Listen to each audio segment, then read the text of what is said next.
Welcome back to the channel. Today we are studying one of the most important lessons in the early chapters of the Bible, the Tower of Babel in Genesis 11 to 1 to 9. This story is short, but it carries deep meaning. It teaches us about human pride, wrong ambition, and unity without God. It highlights the danger of building life for our own name instead of God's glory. Not all unity is good. Progress without righteousness can lead to judgment. It warns us about self-exaltation. God opposes pride but supports humble obedience. We will understand what happened, why, and how to apply it. Let us begin with point 1. One language, one purpose, but the wrong motive, from Genesis 11 to 1 to 4.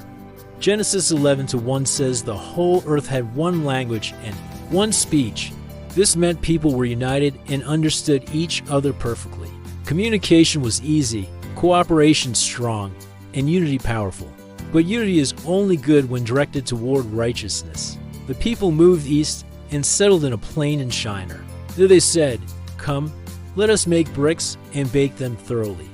Then they said, "Come, let us build ourselves a city and a tower whose top is in the heavens. Let us make a name for ourselves." Notice their words, let us, let us, let us.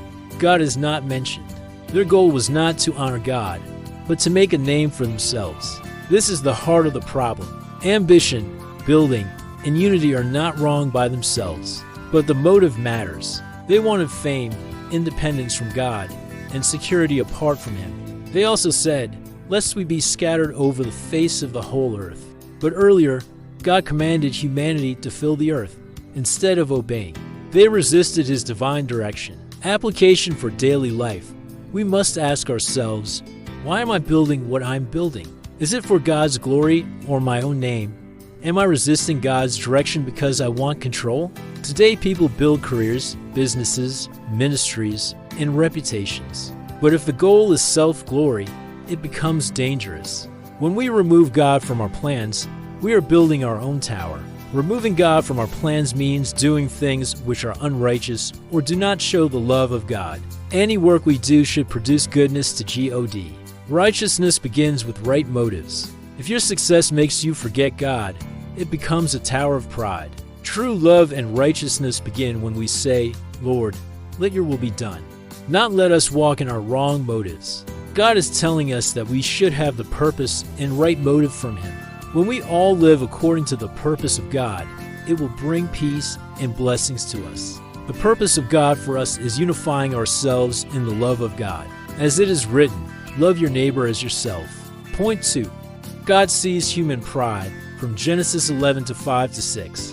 Genesis 11 to 5 says, "But the Lord came down to see the city and the tower which the sons of men had built." Notice something interesting. They said they were building a tower that reached the heavens, but God had to come down to see it. This shows how small human pride really is. People may think they are great, but before God, human achievement is limited. God said, "Indeed the people are one, and they all have one language." And this is what they begin to do. Now nothing that they propose to do will be withheld from them. This does not mean God was afraid of human ability. It means He saw the direction of their unity. Unity without righteousness multiplies evil faster. Application for daily life. God sees our hearts. You may impress people, but you cannot impress God with pride. If success leads to arrogance, God will deal with it. The Tower of Babel teaches us that pride is serious. Pride says, "I do not need God. I can secure my own future. My name is more important." But righteousness says, "I depend on God. I seek His direction. I use my gifts for His glory." God sees when pride begins to grow. The earlier we humble ourselves, the better. God resists the proud but gives grace to the humble. Before God corrects you publicly, humble yourself privately. That is wisdom. Pride means going against God's commandment. Humility means being obedient to God's commandment. It also teaches us that we should be in the unity of the body of Christ. This unity of God produces righteousness, and this is love. Point 3. God confuses their language. From Genesis 11 to 7 to 8, God said, "Come, let us go down," and there confused their language, that they may not understand one another's speech. The people said, "Let us build." Now God says, "Let us act." When humans oppose God's purpose, God intervenes. God confused their language. Suddenly, they could not communicate clearly. Cooperation broke down. The project stopped. They were scattered across the earth. What does this teach us? First, God is sovereign. Human plans cannot cancel divine purpose. Second, sometimes what looks like a problem is actually protection. If God had allowed them to continue, pride and rebellion would have grown even more. Application. Sometimes in life, your plans fail. Communication breaks down. Projects stop.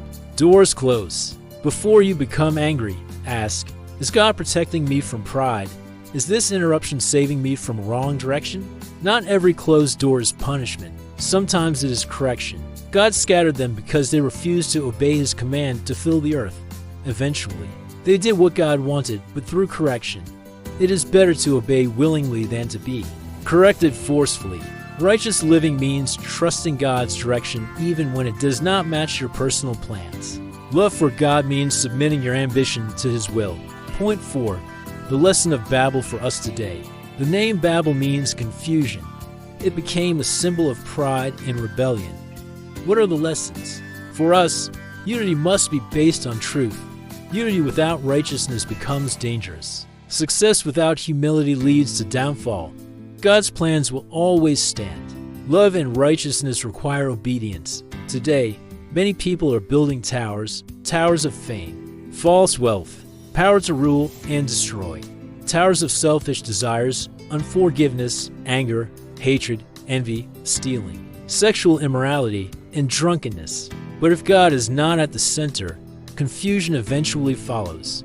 True greatness is not making your name famous. True greatness is honoring God with your life.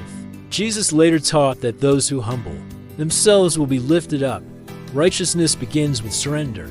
Instead of saying, "Let us make a name," we should say, "Let God's name be lifted." Instead of resisting God's direction, we should walk in obedience. The Tower of Babel warns us, pride separates, humility unites, self-glory confuses. Obedience brings peace.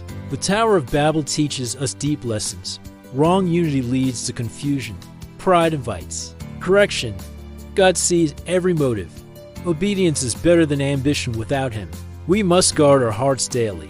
Build your life on righteousness. Work hard, but stay humble. Succeed, but give glory to God. Love others, help those who are in need, and walk in obedience. Do not build a tower for your own name. Build your life for God's honor. If this Bible teaching helped you understand Scripture more deeply, please subscribe to this channel and share this message with others. Thank you for watching, and may we live humbly and righteously before God.